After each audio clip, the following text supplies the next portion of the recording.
Hi friends, शाही पाठशाला YouTube channel पर आप सभी का स्वागत है। हम लोग रेगुलर वे में बीपीएससी टीआरई 3.0 और 4.0 के लिए प्रैक्टिस सेट को प्रैक्टिस कर रहे हैं। यह प्रैक्टिस सेट हमारा सेट नंबर 14 है, 14 है। इससे पहले हम लोगों ने 13 लगातार प्रैक्टिस सेट को प्रैक्टिस किया है और यह प्रैक्टिस सेट जो है क्वेश्चन नंबर 31 से लेकर कोई क्वेश्चन नंबर 70 तक है, जिसमें कुल मिलाकर के 40 प्रश्न होते हैं। इसमें से 8 प्रश्न मैथ के, 8 प्रश्न मॉडर्न हिस्ट्री से, 8 प्रश्न ज्योग्राफी से, 8 प्रश्न आपका साइंस से और 8 प्रश्न करंट अफेयर से। 8 गुना 5 टोटल 40 प्रश्नों का यह सेट हमारा होता है, जिसमें आपको 6 to 8, 9 to 10 और 11 to 12 जो है ये टीजीटी पीजीटी तक के लिए ये सेट है। मैं मैराथन वीडियो भी लेकर के आऊँगा। आप लोगों को लगातार कमेंट आ रहा है कि सर मैराथन वीडियो लेकर के आइए, तो मैं आप लोगों को जानकारी दे दूँ कि करंट अफेयर्स का कुछ सेलेक्टेड प्रश्न मैंने तैयार कर चुका है और उस पर काम मेरा आगे चल भी रहा है। तो करंट अफेयर्स में लगभग 2-250 आपको दूंगा और उम्मीद है कि उसी 2-250 में से आ जाएगा। बहुत सोच बूझकर, समझ बूझकर मैं उसको कलेक्ट कर रहा हूँ। तो आइए इस वीडियो को देखते हैं, फिर बातें होती रहेगी। 31 है, यदि 2 to the power x minus 1 plus 2 to the power x plus 1 is equal to 32 नहीं 320 है, तो x का मान क्या होगा? तो यहाँ पर आपको x के मान बताना है। तो x का मान होगा विकल्प सी 7 हो जाएगा। ठीक है, इस प्रकार का प्रश्न सरलीकरण है, आप लोग आराम से सरल कर सकते हैं। नेक्स्ट क्वेश्चन नंबर 32 है, एक समबाहु त्रिभुज का परिमाप उसकी प्रत्येक भुजा की लंबाई से 40 सेंटीमीटर अधिक है। उस समबाहु त्रिभुज की प्रत्येक भुजा की लंबाई कितनी है? ठीक है, तो आपको उस समबाहु त्रिभुज की प्रत्येक भुजा की लंबाई ज्ञात करनी है। तो उसकी प्रत्येक भुजा की लंबाई हो जाएगी 20 सेंटीमीटर। जिनको भी मैथमेटिक्स नहीं समझ में आ रहा हो, सेट नंबर 14 का मैथमेटिक्स मैं अलग सेट भी डालूंगा, जैसा कि सेट नंबर 11 का, सेट नंबर 12 का, सेट नंबर 13 का आप लोग देख चुके हैं। उसी प्रकार से सेट नंबर 14 का भी मैथमेटिक्स डिटेल एक्सप्लेनेशन में हैंड रिटन में मैं आपको दूंगा, तो वहां आप लोग देख लेंगे। यहाँ सिर्फ मैं आंसर करवा दे रहा हूँ। आइए उसके बाद चलते क्वेश्चन नंबर 33 पर। एक रेडियो का अंकित मूल्य 4,800 रुपया है। दुकानदार 10% का एक बट्टा देता है तथा 8% लाभ प्राप्त करता है। यदि कोई बट्टा न दे तो उसका लाभ प्रतिशत क्या होगा? तो उसका लाभ प्रतिशत क्या हो जाएगा? उसका लाभ प्रतिशत हो जाएगा 20%। उसका लाभ कितना प्रतिशत हो जाएगा? 20%। वैसे तो ठीक से याद नहीं है, लेकिन मुझे लग रहा है कि यह प्रश्न रिपीट शायद हो रहा है, लेकिन देख लीजिएगा, यदि रिपीट होगा तो कोई बात नहीं। और मुझे लग रहा है कि पढ़ा हुआ प्रश्न है, इसलिए। आइए चलते हैं नेक्स्ट 34 पर। बिंदु मतलब ये निर्देशांक दिया हुआ है, ये कोऑर्डिनेट ज्योमेट्री से रिलेटेड प्रश्न है। बिंदु 5-2 से वृत्त 2x² + 2y² = 8 की स्पर्श रेखा की लंबाई क्या है? तो आपको वृत्त के स्पर्श रेखा की लंबाई ज्ञात करनी है, जबकि आपको यहाँ पर एक इक्वेशन दिए हुए हैं और एक बिंदु दिए हुए हैं और आपको स्पर्श रेखा की लंबाई ज्ञात करना है। तो स्पर्श रेखा की लंबाई कितनी है? विकल्प यहाँ पर सी जो है 5 इकाई, ये उत्तर है। आप खुद से बनाकर प्रैक्टिस करेंगे और नहीं बनेगा तो वो वीडियो देख लेंगे, सेट नंबर 14 मैथमेटिक्स वाला। नेक्स्ट है 35। यदि किसी भिन्न के अंश में 20% वृद्धि कर दी जाए और उसके हर में 5% कमी कर दी जाए तो नई भिन्न का मान कितना हो जाता है? 5/2 हो जाता है। तो भिन्न ज्ञात कीजिए। तो भिन्न कितना हो जाएगा? भिन्न हो जाएगा यहाँ पर आपका 95/48, ये हो जाएगा आपका उत्तर। आइए चलते हैं नेक्स्ट क्वेश्चन नंबर 35 पर। मैं लगातार आपको कह रहा हूँ कि यदि आपको मैथ नहीं समझ में आ रहा हो, आपसे मैथ नहीं बन रहा है, तो सेट नंबर 14 का पूरा जितना 8 के 8 प्रश्न आपको मेरे हैंड रिटन में डिटेल एक्सप्लेनेशन के साथ वो वीडियो एक दिन के बाद अपलोड कर दिया जाता है, तो वहाँ पर आप मैथमेटिक्स को देख लेंगे। दो संख्याएं 3:4 के अनुपात में है, उसके मोसो तथा लोसो का गुणनफल 2028 है, तो संख्याओं का योगफल होगा। तो क्या होगा संख्याओं का योगफल? ये आपको बताना है। यहाँ पर उत्तर हो जाएगा 91। आइए नेक्स्ट चलते हैं क्वेश्चन नंबर 37 पर। यदि त्रिभुज ABC के कोण C पर समकोण है तो cos A प्लस बी का मान क्या है? cos A प्लस बी का मान आपसे पूछा जा रहा है कि क्या है। तो यहाँ पर cos A प्लस बी का मान जो होगा वो क्या हो जाएगा? 0 हो जाएगा। विकल्प ए यहाँ पर सही उत्तर हो जाता है। नेक्स्ट क्वेश्चन नंबर 38 है, यानी 8 के 8 मैथमेटिक्स अभी हम लोग लास्ट कर रहे हैं।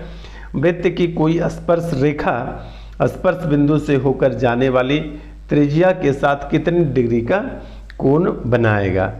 तो ये प्रश्न आसान ही लग रहा है, लेकिन यहाँ पर चित्र यदि आपको बना ले, प्रश्न को पढ़कर प्रश्न की भाषा से आप चित्र बना लेने में सक्षम हैं तो फिर आप बना सकते हैं।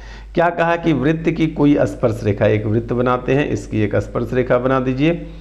स्पर्श बिंदु से होकर जाने वाली त्रिज्या के साथ, स्पर्श बिंदु से होकर जाने वाली त्रिज्या के साथ कितने डिग्री का कोण बना रहा है? तो ये 90 डिग्री का कोण बनाता है। विकल्प बी हो जाएगा 38 का सही।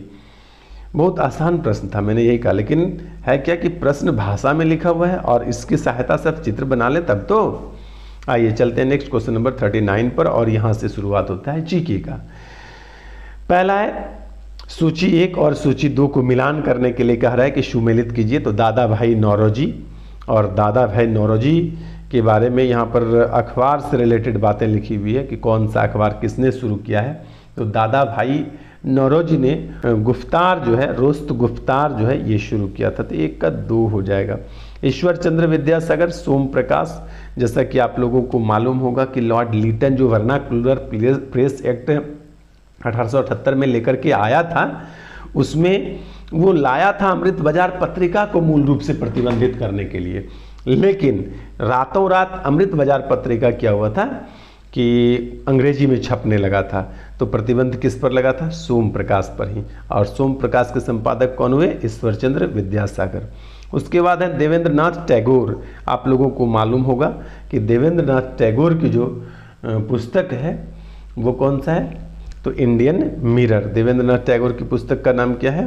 पुस्तक नहीं है, ये भी एक प्रकार का अखबार था, यहाँ पर मिस्टेक हो रहा है। इंडियन मिरर का संपादक कौन हुए? देवेंद्र नाथ टैगोर। और उसके बाद GS अय्यर की स्वदेश मित्रम। स्वदेश मित्रम के बारे में मैं बता देता हूँ कि GS का मतलब होता है सुब्रमण्यम, G सुब्रमण्यम अय्यर थे, और ये एक प्रकार का तमिल अखबार हुआ करता था स्वदेश मित्रम, और उसका संपादन कौन किए थे? G Subramaniam Iyer, GS Iyer. ठीक है, आइए चलते हैं नेक्स्ट।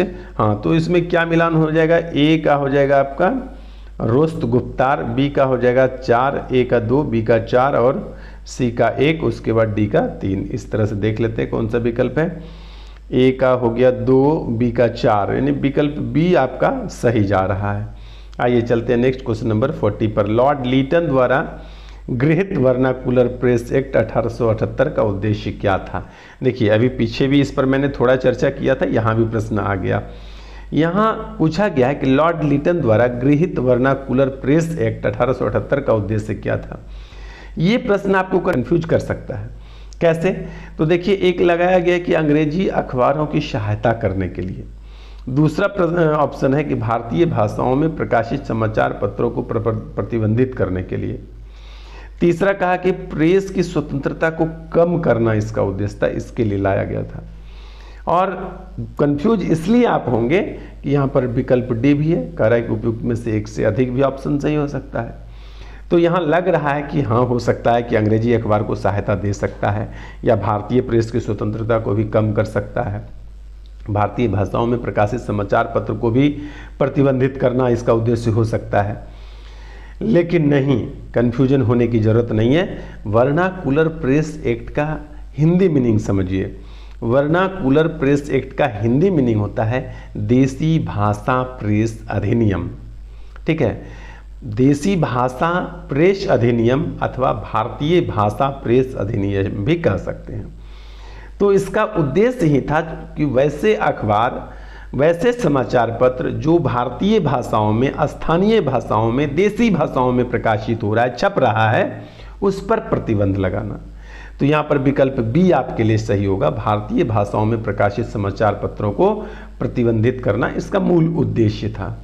ठीक है, आइए चलते। इसी कारण से जो यह आया था, ये मूलतः अमृत बाजार पत्रिका को प्रतिबंधित करने के लिए लाया गया था। और याद रखना चाहिए आप लोगों को कि अमृत बाजार पत्रिका के संपादक शिशिर कुमार घोष और मोतीलाल घोष थे।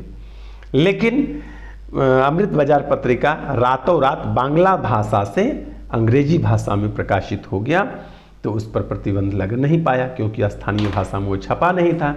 तो मजबूरी में किस पर लगा? सोम प्रकाश पर। और सोम प्रकाश के संपादक कौन हुए? ईश्वर चंद्र विद्यासागर। आइए चलते हैं नेक्स्ट क्वेश्चन नंबर 41। ब्रिटिश सरकार ने महात्मा गांधी को कौन सी उपाधि दी थी जिसे उन्होंने असहयोग आंदोलन के दौरान वापस कर दिया?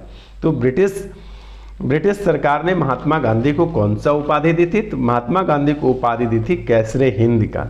कौन सा उपाधि दिया था? कैसरे हिंद की उपाधि प्रदान की थी, जिसे उन्होंने क्या किया कि वापस लौटा दिया।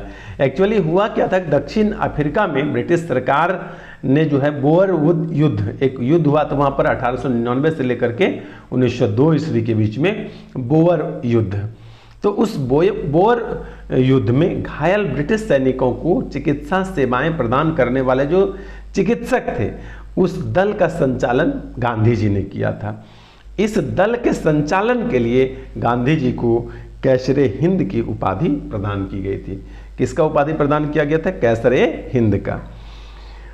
और उन्होंने क्या किया था? असहयोग आंदोलन के दौरान इस कैसरे हिंद की उपाधि को लौटा दिया था। आप लोगों को नाइटहुड की उपाधि दिख रही होगी। ये जो कौन थे? रविंद्रनाथ टैगोर थे। रविंद्रनाथ टैगोर ने जालियांवाला बाग हत्याकांड के समय इस नाइटहुड की उपाधि को लौटा दी थी। और राय बहादुर की उपाधि, राय बहादुर या खान बहादुर, हिंदुओं को राय बहादुर और मुस्लिमों को खान बहादुर की उपाधि देते थे। ठीक है, तो राय बहादुर की उपाधि जो है ये जमनालाल बजाज को मिला था। और जालियांवाला बाग हत्याकांड के बाद उन्होंने भी इस उपाधि को लौटा दिया था। ठीक है, खिलाफत आंदोलन के समय में ये उपाधि को लौटा दिया था जमनालाल बजाज ने भी। आइए चलते हैं नेक्स्ट क्वेश्चन नंबर 42 पर। बिहार में प्रथम बालिका विद्यालय की स्थापना किसने की? बिहार में प्रथम बालिका विद्यालय की स्थापना किसने की? तो बिहार में प्रथम बालिका विद्यालय की स्थापना श्रीमती अघोर कामिनी देवी ने किया था। ठीक है, बिहार में प्रथम बालिका विद्यालय की स्थापना किसने किया था? अघोर कामिनी देवी ने। इसको ऐसे ही याद रखिए कि श्रीमती अघोर कामिनी देवी ने बिहार में प्रथम बालिका विद्यालय की स्थापना की थी। आइए नेक्स्ट चलते हैं क्वेश्चन नंबर 43 पर। भारतीय स्वतंत्रता आंदोलन के संदर्भ में उषा मेहता को क्यों ख्याति मिली थी? तो भारतीय स्वतंत्रता आंदोलन के संदर्भ में उनको ख्याति इसलिए मिली थी क्योंकि उन्होंने कांग्रेस के लिए गुप्त रेडियो का प्रसारण जो है कि चलाया था। भारत छोड़ो आंदोलन के बेला में गुप्त कांग्रेस रेडियो चलाने हेतु भारतीय स्वतंत्रता आंदोलन के संदर्भ में उषा मेहता को क्या हुआ था कि ख्याति मिल गई थी। यही मेन बात था उषा मेहता। ठीक है, आइए चलते हैं नेक्स्ट क्वेश्चन नंबर 44 पर। 44 क्या कहता है? जगदीशपुर में अमर सिंह के नेतृत्व में स्थापित सरकार का प्रधान कौन था? मैं इसको एक बार फिर से पढ़ देता हूं कि जगदीशपुर में अमर सिंह के नेतृत्व में स्थापित सरकार का प्रधान कौन था? तो सरकार का प्रधान जो था वह हरकिशन सिंह थे। कौन थे? हरकिशन सिंह। सरकार का प्रधान कौन थे? हरकिशन सिंह थे। कुंवर सिंह के बाद संघर्ष का क्रम जो है उनके भाई अमर सिंह ने चलाया था। ठीक है, कुंवर सिंह के बाद संघर्ष का क्रम किसने आगे बढ़ाया? उनके भाई अमर सिंह ने। और अमर सिंह ने क्या किया? शाहाबाद क्षेत्र में उनका नियंत्रण बना रहा अमर सिंह का। और जगदीशपुर में अमर सिंह के नेतृत्व में सरकार का प्रधान जो है कि हरकिशन सिंह को बना दिया गया।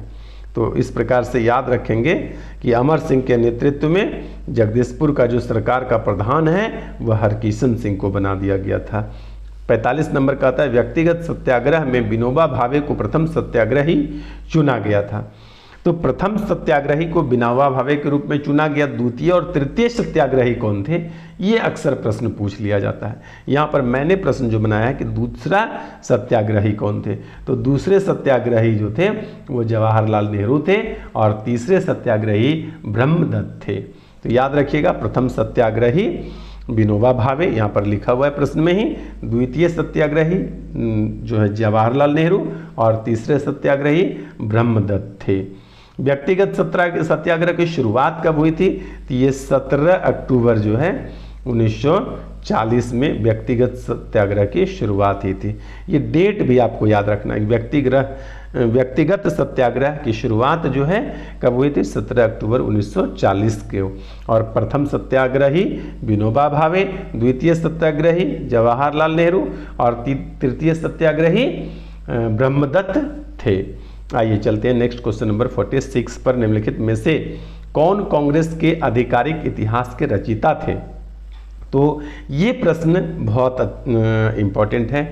तो यहाँ पर बताना है कि कांग्रेस के आधिकारिक इतिहास के रचयिता कौन थे। तो कांग्रेस के जो आधिकारिक इतिहास के रचयिता हैं वो पट्टाभी सीतारमैया है। कांग्रेस के आधिकारिक इतिहास के रचयिता कौन है? पट्टाभी सीतारमैया है। एक्चुअली पट्टाभी सीतारमैया लोकप्रिय रूप से इंडियन नेशनल कांग्रेस यानी भारतीय राष्ट्रीय कांग्रेस के इतिहासकार के रूप में जाने जाते हैं। उन्होंने 2 खंडों 1935 तथा 1947 के इंडियन नेशनल कांग्रेस यानी भारतीय राष्ट्रीय कांग्रेस का इतिहास लिखा है। तो इस प्रकार से पट्टाभी सीतारमैया को कांग्रेस के आधिकारिक इतिहास रचयिता के रूप में भी जाना जाता है। आइए नेक्स्ट चलते हैं। आप लोगों को किसी भी प्रकार का समस्या लगे, एग्जाम से रिलेटेड कोई समस्या मालूम पड़े, किसी प्रश्न से रिलेटेड कोई कन्फ्यूजन रहे, तो आप हमें कमेंट जरूर किया कीजिए। आपका कमेंट पढ़ने में वैसे भी मुझे बड़ा मज़ा आता है, और आप लोग देखते होंगे कि एक भी कमेंट ऐसा नहीं हो जिसको मैं रिप्लाई न देता हूँ। तो बहुत सारा ऐसा है जहाँ आपको रिप्लाई भी नहीं मिल पाता है, आपको सजेशन भी नहीं मिल पाता है। जो भी समस्या हो आप हमसे शेयर कर सकते हैं कमेंट के माध्यम से। मैं आपके कमेंट को खूब अच्छे से पढ़ता हूँ, समझता हूँ, और फिर आपको रिप्लाई भी देता हूँ। एक एक स्टूडेंट को जिसको मैथ समझ में नहीं आया उसके लिए एक एक मैथ भी मैंने बनाकर दिया है। हालांकि मैथ अब जो है उस तरह से नहीं दिया करूँगा, अब शॉर्ट वीडियो के रूप में दिया करूँगा। वीडियो के फॉर्म में एक एक मैथ को देना थोड़ा सा ठीक नहीं लगता है। तो अब जो भी मैथ सिंगल पीस कोई डिमांड करेंगे, कोई किसी को नहीं समझ में आया हो, तो उसको मैं शॉर्ट वीडियो के रूप में दूंगा, आप समझने का प्रयास करेंगे। आइए चलते हैं 47 पर। क्या कहता है? निम्नलिखित में से सबसे प्रबल अम्ल कौन सा है? सबसे प्रबल अम्ल, सबसे पहले हम यह जाने कि किसी अम्ल की शक्ति किस बात पर निर्भर करती है। तो किसी अम्ल की शक्ति जो है किस बात पर निर्भर करती है? वह कितनी आसानी से एक प्रोटॉन, ठीक है, एक प्रोटॉन दान कर सकता है। जो जितनी आसानी से एक प्रोटॉन को दान करेगा, इस दान करने की प्रवृत्ति जिसमें ज़्यादा होगा वह अधिक प्रबल होगा, और जिसमें दान करने की प्रवृत्ति बिल्कुल कम होगा वह कम प्रबल होगा। यानी मजबूती किससे दिख रहा है? प्रोटॉन को दान करने में। जो अम्ल जितना ज़्यादा प्रोटॉन दान करेगा वो उतना मजबूत होगा, वह उतना प्रबल होगा। ठीक है, तो दान करने की प्रवृत्ति, दान क्या करना है? प्रोटॉन। इसी से पता चलता है कि कितना जो है कि प्रबल है। तो यहाँ पर सही उत्तर क्या हो जाएगा? सही उत्तर हो जाएगा ट्राइक्लोरोएसीटोन, ट्राइक्लोरोएसिटिक अम्ल। ट्राइक्लोरोएसिटिक अम्ल क्या हो जाएगा? ट्राइक्लोरोएसिटिक अम्ल। आइए चलते हैं क्वेश्चन नंबर 48 पर। 48 नंबर हमारा क्या कहता है कि निम्नलिखित में से किसका मस्तिष्क उसके शरीर के आकार के अनुपात में सबसे बड़ा है? निम्नलिखित में से किसका मस्तिष्क उसके शरीर के आकार के अनुपात में सबसे बड़ा है? तो शरीर के आकार के अनुपात में मस्तिष्क जो सबसे बड़ा होता है वो डॉल्फिन का होता है। ये याद रखेंगे, बहुत शानदार जानदार प्रश्न है साइंस रिलेटेड। तो मस्तिष्क जो है शरीर के आकार के अनुपात में सबसे बड़ा किसका होगा? डॉल्फिन का। आइए नेक्स्ट चलते हैं 49 पर। घटते हुए क्रम में मानव शरीर में विद्यमान प्रमुख तत्व। तो घटते क्रम में आपको बताना है मानव शरीर में विद्यमान प्रमुख तत्व। तो सबसे पहले आपको 4-5 तत्व तो याद रखने ही चाहिए। सबसे ज़्यादा क्या होगा? ऑक्सीजन होगा, 65% है। उसके बाद क्या है? कार्बन 18.5%। उसके बाद क्या है? हाइड्रोजन जो 9.5% के है। नाइट्रोजन 3.2%, और चौथा है कैल्शियम जो 1.5% है। तो 5 तत्व को तो आपको क्रम से याद रखना चाहिए, oxygen, carbon, hydrogen, nitrogen, calcium. ठीक है, इसके बाद कैल्शियम के बाद फास्फोरस है, पोटेशियम है, सल्फर है, सोडियम है, क्लोरीन है, मैग्नीशियम है। तो इस प्रकार से कुल मिलाकर के 10 को हमने क्रम से देख लिया। तो यहाँ पर आपको प्रथम 5 के बाद पूछा गया है। तो हम यह जानते हैं कि प्रथम 5 में 5वें नंबर पर कैल्शियम है, और कैल्शियम यदि है तो या तो ए हो सकता है या बी हो सकता है। तो प्रथम 10 में से लोहे का कहीं स्थान नहीं होता है, लोहा बहुत कम मात्रा में पाया जाता है। तो यहाँ पर क्या हो जाएगा, विकल्प बी सही होने का चांस हो जाएगा। फिर भी जान लें कि कैल्शियम, उसके बाद फास्फोरस, फिर सल्फर, गंधक यानी सल्फर को ही कहते हैं, उसके बाद पोटेशियम। तो विकल्प बी क्या हुआ, बिल्कुल सही हो गया। मैं एक बार आपको फिर से 5 को दोहरा देता हूँ, 5 को याद रखेंगे। Oxygen, carbon, hydrogen, nitrogen, calcium, छठा है फास्फोरस, 7वां है पोटेशियम, 7वां है सल्फर, 8वां है सोडियम, 9वां है क्लोरीन और 10वां है मैग्नीशियम। तो ये 10 को क्रम से आप याद रखेंगे। चाहे तो आप पॉज करके इसको रोक करके लिख भी लें तो ज़्यादा अच्छा होगा। क्वेश्चन नंबर 50 का क्या कहना है? क्वेश्चन नंबर 50 का कहना है कि आहार नाल के 4 स्तरों में से कौन सा स्तर अंकुर यानी अंगुलीनुमा प्रवर्ध बनाता है? तो 4 स्तरों में से सबसे निचला स्तर जो कुछ भी नाम होगा वो अंगुलीनुमा प्रवर्ध बनाएगा। ये सबसे स्पष्ट जो दिखाई देता है वह छोटी आंत में स्पष्ट रूप से दिखाई देता है। ठीक है, तो मर्क्यूरिस 4 जो लेयर होता है, 4 जो स्तर होता है, उस 4 स्तर में बाहर से अंदर की ओर में मैं नाम बोल देता हूँ। वो 4 स्तर क्या है? पहला सबसे बाहर की तरफ सेरोसा मर्क्यूलरिस, ठीक है, सेरेसा मर्क्यूलरिस। दूसरा क्या है? प्रोपिया, दूसरा क्या हुआ? प्रोपिया। तीसरा क्या है? सब म्यूकोशा, तीसरा लेयर का नाम क्या है? सब म्यूकोशा। और चौथे लेयर का नाम क्या होगा? म्यूकोशा। तो ये 4 लेयर है, सोरोसा, मर्क्यूलरिस, और दूसरा है प्रोपिया, तीसरा है सब म्यूकोशा, चौथा है म्यूकोशा। ये 4 लेयर, 4 स्तर होते हैं। म्यूकोशा पेट में जठर ग्रंथियों का निर्माण करता है और छोटी आंत में अंकुरित होता है। अंकुरित होने का मतलब हुआ कि अंगुलीनुमा प्रवर्ध बनाता है। तो जठर ग्रंथि का निर्माण म्यूकोशा करता है और छोटी आंत में क्या होता है कि वह अंगुलीनुमा प्रवर्ध बनाता है। तो यहाँ पर उत्तर क्या हो जाएगा? म्यूकोशा। आइए चलते हैं नेक्स्ट क्वेश्चन नंबर 51 पर। निम्न में से वल्कनीकृत रबर की विशेषताएं क्या है? तो वल्कनीकृत रबर की जो विशेषता है, विकल्प ए, विकल्प बी, विकल्प सी, तीनों पढ़ लीजिए और याद भी रखिएगा, ये सभी क्या है? वल्कनीकृत रबर की विशेषता है। तो उत्तर क्या हो जाएगा? उत्तर हो जाएगा विकल्प डी। तो वल्कनीकृत रबर की विशेषता क्या हो गया कि यह बहुत प्रत्यास्थ होती है, यह अकार्बनिक विलायक में विलय होती है। तीसरा क्या हो गया इसका विशेषता? यह अन्य रबर की तुलना में कठोर होती है। ये है वल्कनीकृत रबर की विशेषता। उत्तर हो गया आपका विकल्प डी, उपयुक्त में से एक से अधिक। आइए चलते क्वेश्चन नंबर 52 पर। एक अनुदैर्ध्य ध्वनि तरंग में माध्यम के कण डैश गति करते हैं, रिक्त स्थान गति करते हैं। प्रश्न आसान है लेकिन यहाँ समझना थोड़ा कठिन लग रहा है। एक अनुदैर्ध्य ध्वनि तरंग में माध्यम के कण डैश गति करते हैं। मैं दोनों की चर्चा करता हूँ, आप समझ लेंगे।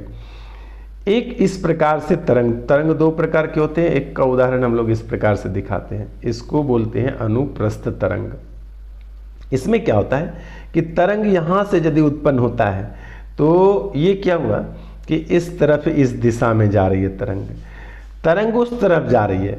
इसको पानी में आप सबसे अच्छा से समझ सकते हैं कि यदि आप पानी में क्या करेंगे कि एक ढेला यहाँ पर गिरा देंगे, एक पत्थर यहाँ पर फेंक देंगे, तो यहाँ पानी नीचे गया और यहाँ से इस तरह से होते हुए तरंग क्या हुआ कि धीरे धीरे किनारे लग गया। तो तरंग यहाँ उत्पन्न हुआ और गया किस तरफ? गया इस तरफ। लेकिन माध्यम का कण पानी क्या हुआ? पानी एक बार ऊपर गया, पानी एक बार नीचे गया, पानी एक बार ऊपर गया, पानी एक बार नीचे गया, इसी तरह से होते होते किनारे चला गया। तो हम क्या देखते हैं कि तरंग उस तरफ गया और माध्यम जो है वो ऊपर जा रहा है, वो नीचे जा रहा है। तो तरंग की दिशा और माध्यम के कण की दिशा के बीच कितना डिग्री हुआ? 90 डिग्री का कोण हो रहा है, यानी लंबवत है। यहाँ पर क्या है? तरंग की दिशा माध्यम के कण की दिशा के लंबवत है। तो इस प्रकार को अनुप्रस्थ तरंग कहते हैं। लेकिन ध्वनि तरंग जो चलती है वो संपीड़न और फिर विरलन, फिर संपीड़न, ठीक है, और फिर विरलन, इस तरह से चलती है। तो यहाँ से यदि कोई बोल रहा है, यहाँ से कोई बोल रहा है तो इसे संपीड़न विरलन के हिसाब से चलता है। यानी यहाँ से कोई आदमी बोला, माध्यम तरंग का दिशा उधर है और माध्यम का कण भी क्या है? उधर ही जा रहा है। तो दोनों एक दूसरे के क्या होता है? समांतर हो जाता है। तो जब माध्यम का कण की दिशा और तरंग की दिशा दोनों एक दूसरे के समांतर हो जाए तो इसको बोलते हैं अनुदैर्ध्य तरंग, जिसको ध्वनि, मतलब इसका उदाहरण ध्वनि है। तो इसमें आप समझ गए हैं कि क्या हो रहा है। तो अब ऑप्शन पढ़ रहा हूँ, देखिएगा। अपनी विराम अवस्था से आगे पीछे विक्षोभ के संचरण की दिशा समांतर दिशा होती है। कहने का मतलब है कि माध्यम के कण की दिशा और जो ध्वनि तरंग की दिशा है उसको समझा रहा है। समांतर वाला यहाँ भी है, एक स्थान से अन्य स्थान पर विक्षोभ का संचरण दिशा जो है वह समांतर होता है, और अपने विराम अवस्था से आगे पीछे विक्षोभ के संचरण की दिशा समानांतर होती है। तो यहाँ पर सही उत्तर हो जाएगा आपका विकल्प ए, ठीक है, विकल्प ए। क्यों होगा? क्योंकि विराम अवस्था से आगे पीछे जो विक्षोभ हो रहा है उसका संचरण की दिशा कैसी है? समांतर है। और यहाँ पर लंबवत जैसे हो जाएगा तो ये अनुदैर्ध्य तरंग नहीं होगा, तब वो अनुप्रस्थ तरंग हो जाएगा। आइए चलते हैं नेक्स्ट क्वेश्चन नंबर 53 पर। द्रव का वह गुण जिसके कारण वह अपनी विभिन्न परतों में होने वाली गति का विरोध करता है वो क्या कहलाता है? विस्कोसिटी कहलाता है, श्यानता कहलाता है। श्यानता, ठीक है। श्यानता द्रव का वह गुण है जिसके कारण द्रव के गतिमान होने पर आंतरिक घर्षण बल काम करता है, ठीक है। जैसे ही द्रव गतिमान होगा तो उसमें आंतरिक रूप से घर्षण बल, एक जैसे बाल्टी में आप पानी ऊपर में हाथ रख करके घुमाएंगे तो बाल्टी के नीचे तरफ जो पानी है वो भी धीरे धीरे घूमेगा। तो ऊपर वाला पानी ही नीचे वाले को घुमा रहा है, तो यह यकीन मानिए कि ऊपर वाला पानी तेज घूमेगा, नीचे वाला पानी थोड़ा धीरे घूमेगा। तो ये इसके बीच ऊपर वाला ज़्यादा घूम रहा है, नीचे कम घूम रहा है, इसका मतलब दोनों के बीच क्या हो रहा है? घर्षण बल काम कर रहा है, ठीक है। तो इसी बात को क्या बोलते हैं? श्यानता बोलते हैं। आइए उसके बाद नेक्स्ट चलते हैं क्वेश्चन नंबर, अच्छा, श्यानता का यदि एसआई मात्रक कभी पूछ दे तो प्वाइज होता है। श्यानता का एसआई मात्रक क्या हो जाएगा? प्वाइज हो जाएगा। 54 क्या कहता है? 54 का कहना है कि हैवर्सियन तंत्र पाया जाता है। तो हैवर्सियन तंत्र कहाँ पाया जाता है ये आपको बताना है। तो सबसे पहले तो जानिए कि स्तनधारियों की अस्थियों में जो है हैवर्सियन तंत्र पाया जाता है, स्तनधारियों की अस्थियों में। अब जानेंगे कि स्तनधारी कहते किसको हैं। तो वैसे जीव जो सीधे शिशु को जन्म देते हैं उसको स्तनधारी कहते हैं, ठीक है। स्तनधारी में हम मानव भी आते हैं, गायें हैं, भैंस है, भेड़ है, घोड़ा है, गधा है, हाथी है, जितने भी बड़े जीव आप देख रहे हैं सभी स्तनधारी हैं। जो सीधे शिशु को जन्म देते हैं, जो माताएं स्तनपान कराती हैं, वो स्तनधारी जीव कहलाते हैं, ठीक है। तो हैवर्सियन तंत्र जो है ये किस में पाया जाता है? स्तनधारियों की अस्थियों में, हड्डियों में पाया जाता है। आइए नेक्स्ट चलते हैं 55 पर। निम्नलिखित में से कार्बोहाइड्रेट का कार्य क्या है? तो कार्बोहाइड्रेट का क्या काम है? कार्बोहाइड्रेट का काम है ऑक्सीजन के द्वारा शरीर की ऊर्जा की आवश्यकता की पूर्ति करना। कार्बोहाइड्रेट का काम है शरीर में भोजन संचय के समान कार्य करना। कार्बोहाइड्रेट का क्या काम है? न्यूक्लिक अम्ल का निर्माण करना। ये सभी काम कार्बोहाइड्रेट का ही है। मैंने जानबूझकर रखा है कि कोई एक काम आपसे पूछ देगा कभी तो नहीं समझ में आएगा, तो इसको याद रखना है कि कार्बोहाइड्रेट के क्या क्या काम है। यहाँ उत्तर हो जाएगा उपयुक्त में से एक से अधिक। आइए नेक्स्ट चलते हैं क्वेश्चन नंबर 56 पर। भारत का पहला राष्ट्रीय उद्यान जो 1936 में स्थापित किया गया था, इससे क्या नाम दिया गया था? तो भारत का पहला राष्ट्रीय उद्यान जो 1936 में स्थापित किया गया था उसको क्या नाम दिया गया था? तो उसका नाम दिया गया था हैली नेशनल पार्क। विकल्प सी यहाँ पर उत्तर हो गया, Hailey national park. Hailey national park 1936 में उसका नाम दिया गया था, और आपको मालूम हो कि इसी हैली नेशनल पार्क का नाम बदल करके जिम कॉर्बेट नेशनल पार्क रख दिया गया था। यह लुप्त प्राय बंगाल टाइगर की रक्षा के लिए जो है कि हैली नेशनल पार्क की स्थापना की गई थी। हैली नेशनल पार्क का मतलब जिम कॉर्बेट नेशनल पार्क। ये है कहाँ? तो उत्तराखंड के नैनीताल जिला में स्थित है। हैली कहिए या जिम कॉर्बेट नेशनल पार्क कहिए। तो याद रखेंगे पहला राष्ट्रीय उद्यान कौन सा है? Jim Corbett national park. उसके बाद नेक्स्ट 57 क्या कहता है कि निम्नलिखित में से कौन एक भूमि से भरा समुद्र है? निम्नलिखित में से कौन एक भूमि से भरा समुद्र है? तो भूमि से भरा हुआ समुद्र जो है वो अरल सागर है। कौन सा है? अरल सागर। भूमि से भरा हुआ समुद्र कौन सा समुद्र है? अरल सागर है। क्वेश्चन नंबर 58 का क्या कहना है? 58 का कहना है कि भारत के स्वर्णिम चतुर्भुज परियोजना किसको जोड़ती है? तो भारत का स्वर्णिम चतुर्भुज जो परियोजना है यह प्रमुख मेट्रो शहरों को जोड़ती है, जैसे उत्तर में दिल्ली, पूर्व में कोलकाता, पश्चिम में मुंबई और दक्षिण में चेन्नई, इनको जोड़ती है। तो दिल्ली, कोलकाता, मुंबई, चेन्नई। दिल्ली, कोलकाता, मुंबई, चेन्नई। अच्छा, विकल्प ए यहाँ पर आपका सही जवाब हो जाएगा, Delhi, Mumbai, Chennai, Kolkata. Next question number 59 क्या कहता है कि दक्षिण भारत की नदियों का उत्तर से दक्षिण के क्रम में व्यवस्थित करिए। ये सभी प्रायद्वीपीय भारत की नदियां हैं और आपको उत्तर से दक्षिण के क्रम में व्यवस्थित किया हुआ जो भी विकल्प है उसका चयन करना है। तो यहाँ पर क्या हो जाएगा? उत्तर में यदि इतनी सभी नदियों को देखेंगे तो सबसे बड़ी नदी जो दक्षिण भारत या प्रायद्वीपीय भारत की है गोदावरी है। तो गोदावरी को दक्षिण भारत की गंगा भी कहते हैं। ये सबसे ऊपर में होगा, उसके बाद पेन्नार होगा, उसके बाद पलार होगा, उसके बाद कावेरी होगी, उसके बाद बेगई होगी। तो ये जो है क्रम बिल्कुल सही क्रम है, गोदावरी, पेन्नार, पलार, कावेरी और बेगई। Next question number 60, Madhya Pradesh में स्थित इंदिरा गांधी सागर बांध निम्नलिखित में से किस नदी पर बनाया गया है? तो इंदिरा सागर बांध जो है, इंदिरा सागर बांध किस नदी पर बनाया गया है? ये नर्मदा नदी पर बनाया गया है।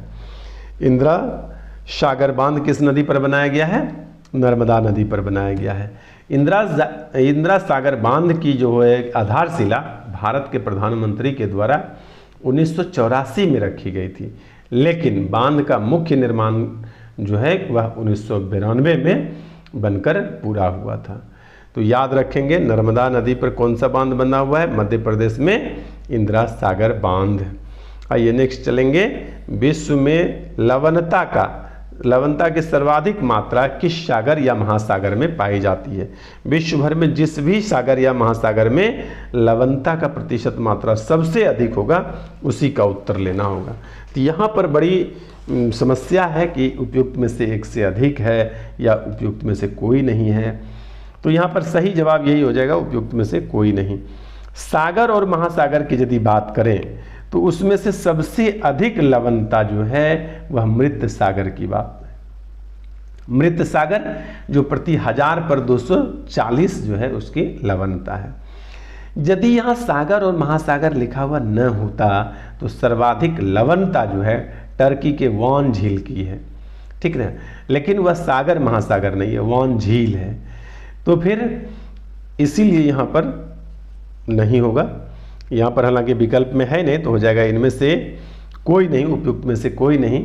लेकिन आप लोग जानिए कि विश्व भर में सर्वाधिक लवणता जो है टर्की के वॉन झील की है, और उसके बाद दूसरे नंबर पर जल्दी है तो साल्ट लेक है अमेरिका में, संयुक्त राज्य अमेरिका में, उसका जो है लवणता वॉन झील के बाद दूसरे नंबर पर है। और तीसरे नंबर पर है मृत सागर प्रति 1240, और अमेरिका में जो साल्ट लेक है उसका जो है कि आंकड़ा नहीं मालूम है, लेकिन सबसे अधिक टर्की के वॉन झील का है, ये मालूम है। आइए चलते हैं नेक्स्ट क्वेश्चन नंबर 62 पर। लावा के प्रवाह से किस मिट्टी का निर्माण होता है? तो लावा के प्रवाह से कौन से मिट्टी का निर्माण होता है? तो जानिए कि लावा के प्रवाह से आपका काली मिट्टी का निर्माण होता है। लावा के प्रवाह से किस मिट्टी का निर्माण होता है? काली मिट्टी का निर्माण होता है। ज्वालामुखी विस्फोट के बाद लावा यानी आग्नेय चट्टान के अपक्षय और ठंडा होने के परिणाम स्वरूप जो है काली मिट्टी का निर्माण होता है। कल भी मैंने काली मिट्टी से रिलेटेड आपको एक प्रश्न दिया था, तो वो प्रश्न और ये प्रश्न दोनों अलग अलग है लेकिन रिलेटेड है काली मिट्टी से ही। यहाँ पर भी उत्तर काली मिट्टी है और वहाँ पूछा गया था। तो जैव अणु जो है सबसे अधिक काली मिट्टी में पाया जाता है। नेक्स्ट क्वेश्चन नंबर 63 है, निम्नलिखित में से किस भारत में फसल बीमा किसे होना चाहिए, किसे भारत में फसल बीमा के जनक के रूप में जाना जाता है। भारत में फसल बीमा के जनक के रूप में किसको जाना जाता है, तो ये जाना जाता है प्रोफेसर BS दाडेकर को। प्रोफेसर BS दाडेकर को जो है कि भारत में फसल बीमा के जनक के रूप में जाना जाता है, professor BM Dadekar. Next question number 64 क्या कहता है, कांस फिल्म फेस्टिवल 2024 में ग्रैंड प्रिक्स जीतने वाली पहली भारतीय फिल्म निर्माता कौन बनी है। कांस फिल्म फेस्टिवल 2024 में ग्रैंड प्रिक्स जीतने वाली भारत की पहली भारतीय महिला फिल्म निर्माता कौन बनी है, तो इसका सही जवाब हो जाएगा आपका विकल्प A, पायल कपाड़िया। पायल कपाड़िया जो है ये फिल्म की डायरेक्टर थी और इनके फिल्म को ये पहली महिला है जो कि पहली महिला भारतीय फिल्म निर्माता है जिनको ग्रैंड प्रिक्स जीतने का ये मौका मिला है कांस फिल्म फेस्टिवल 2024 में। इनके फिल्म का नाम क्या था, all we imagine as light. All we imagine as light, all we imagine as light, तो याद रखेंगे। आइए नेक्स्ट चलते हैं क्वेश्चन नंबर 65 पर।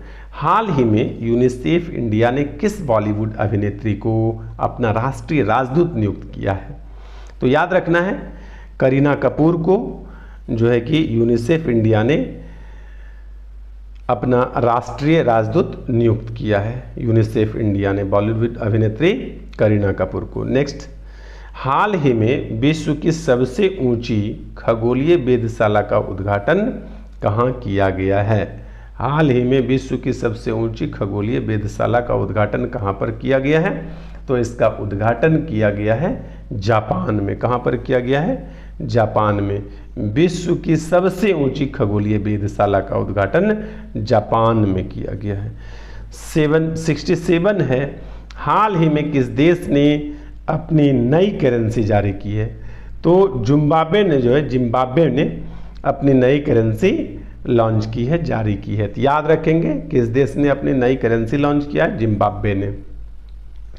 68 का कहना है कि हाल ही में किस अभिनेता को लता दीनानाथ मंगेशकर पुरस्कार 2024 से सम्मानित किया गया है, तो किस अभिनेता को सम्मानित किया गया है, तो इसका सही उत्तर हो जाएगा अमिताभ बच्चन को। किस अभिनेता को, अमिताभ बच्चन को लता दीनानाथ मंगेशकर पुरस्कार 2024 से सम्मानित किया है। आइए चलते हैं नेक्स्ट क्वेश्चन नंबर 69। भारत में अंतरिक्ष विज्ञान और एरोस्पेस प्रौद्योगिकी के क्षेत्र में महत्वपूर्ण योगदान दे चुके किस प्रसिद्ध वैज्ञानिक को आर्यभट्ट पुरस्कार 2024 प्रदान किया गया है। तो आपको ज़्यादा ये तो इन्फॉर्मेशन है वैज्ञानिक के बारे में, लेकिन यही बात आपको याद रखना है, आर्यभट्ट पुरस्कार 2024 जो है कि किसे प्रदान किया गया है। तो आर्यभट्ट पुरस्कार 2024 जो है डॉक्टर पावुलूरी सुब्बा राव को प्रदान किया गया है। अनंत टेक्नोलॉजी के संस्थापक पावुलूरी सुब्बा राव को अंतरिक्ष विज्ञान में योगदान के लिए आर्यभट्ट पुरस्कार 2024 प्रदान किया गया है। आर्यभट्ट पुरस्कार भारत में अंतरिक्ष विज्ञान और एरोस्पेस प्रौद्योगिकी के क्षेत्र में महत्वपूर्ण योगदान दिया है। यह पुरस्कार 1992 से प्रारंभ हुआ है। अब यदि कभी पूछ दिया जाए कि आर्यभट्ट पुरस्कार की शुरुआत कब से हुई है, तो 1992 से। आइए नेक्स्ट और आज का लास्ट प्रश्न है, हाल ही में भारतीय नौसेना के नए प्रमुख किसे बनाया गया है। हाल ही में भारतीय नौसेना के नए प्रमुख के रूप में किसे नियुक्त किया गया है, तो ये नियुक्त किया गया है दिनेश कुमार त्रिपाठी को। एडमिरल दिनेश कुमार त्रिपाठी जो है कि आर हरि कुमार की जगह लेंगे, ले चुके हैं, एक्चुअली ले चुके हैं। तो एडमिरल दिनेश कुमार त्रिपाठी किसका जगह लेंगे? ये लेंगे आर हरि कुमार की जगह लेंगे। भारत में नौसेना दिवस जो है यह 4 दिसंबर को मनाया जाता है। भारत में नौसेना दिवस कब मनाया जाता है? 4 दिसंबर को। तो ये था आज का हमारा जनरल स्टडीज़ के 40 प्रश्न। बने रहिए इसी प्रकार से अच्छे अच्छे वीडियो देखने के लिए, और चैनल को सब्सक्राइब भी करते रहिए, और फिर बने रहिए शाही पाठशाला के साथ। आज के लिए इतना ही, धन्यवाद।